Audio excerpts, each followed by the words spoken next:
लग्न कुंडली चतुर्थ भाव आपण भूमि बा गृह प्राप्त करें कि नहीं देखा जाए। भूमि प्राप्त बा गृह प्राप्त कुंडली रे केतोटी जोग रही केतोटी कहूचे।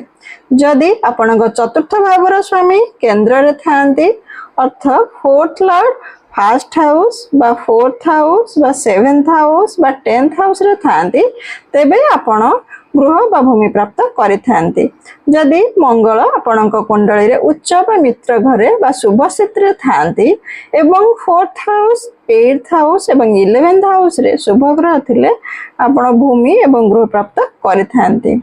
जदि आपणक कुंडली रे Brihaspati first house 4th house 8th house 10th house रे जे कोनसी घरे थांती तेबे आपण सर्वोत्तम भूमि बा गृह प्राप्त करिथांती। जदि आपणक कुंडली रे शुक्र 4th हाउस बा 10th हाउस रे थांती तेबे आपण चाष जमी बा गृह प्राप्त करिथांती।